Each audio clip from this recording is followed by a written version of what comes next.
What's your expectation of the number of trades we're going to see Thursday night, top of the draft? What do you think? My guess would be the three teams at the top stay pat and take quarterbacks. I think someone's going to come up for JJ McCarthy. I think he'll be the fourth quarterback off the board.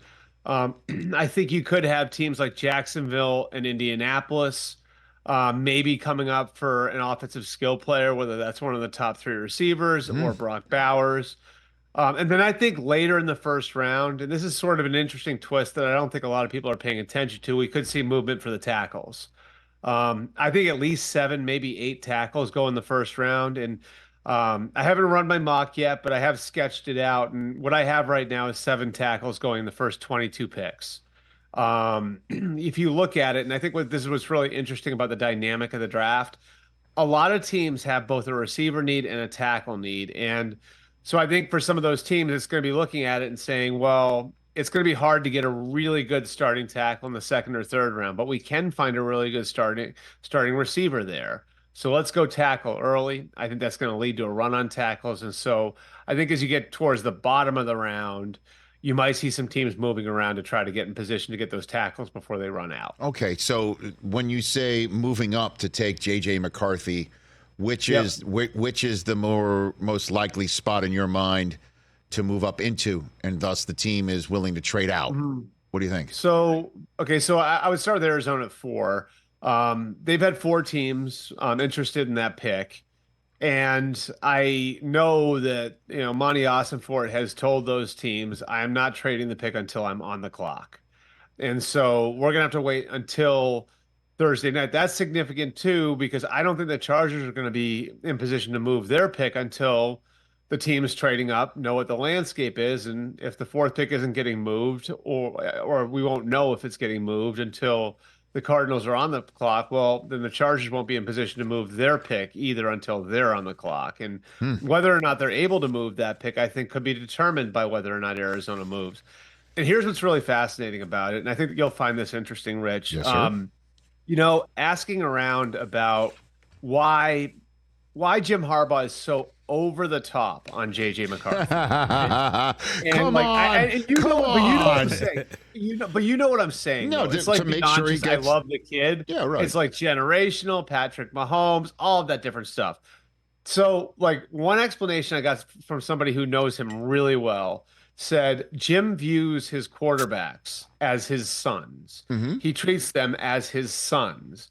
And so wouldn't it be something if Jim Harbaugh could determine where JJ McCarthy plays?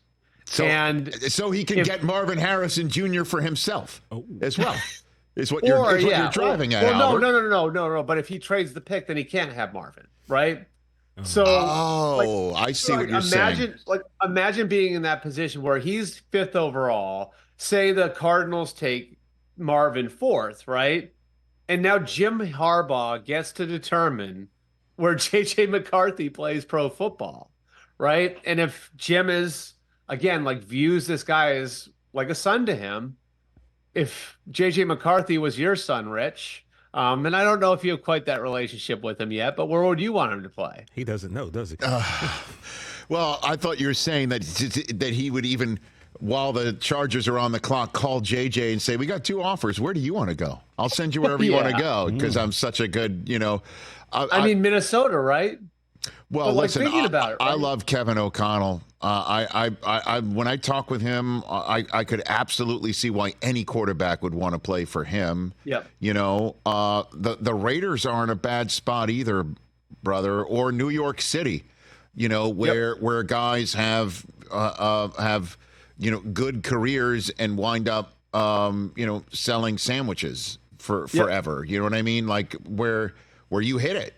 You hit it and you become maybe the next Dick Clark, like Stray. Right. You know what I mean? Right. So I don't know. It is fascinating to me where this could wind up.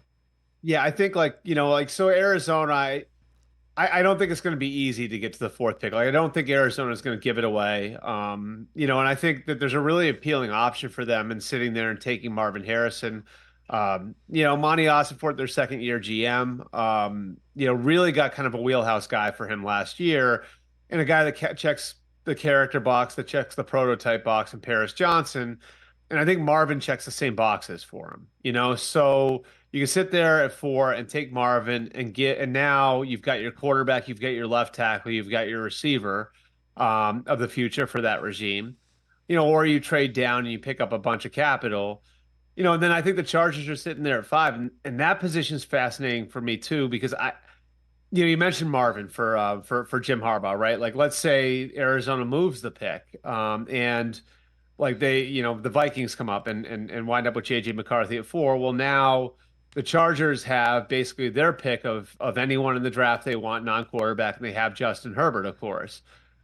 I'm not positive that wouldn't be a tackle. I know that there are a lot of people that think because they offloaded Mike Williams and Keenan Allen that would probably be a receiver, and it might be. There are a lot of rival teams that think that they would take a tackle in this scenario. And so would that be Joe Alt? I've heard they like JC Latham. That could be a possibility too. If you look at Jim Harbaugh's history, and again, this is something you know as well as anyone, Rich. One thing that's followed him around and been really consistent wherever he's gone is he's had these all-star team offensive lines. It goes back to Stanford with guys like David DeCastro. Obviously, with the Niners, they spent multiple first-round picks on offensive linemen. And you look at those groups with Mike Iupati and Joe Staley and Anthony Davis, they were really, really good up front. Alex Boone, they were excellent up front while he was there.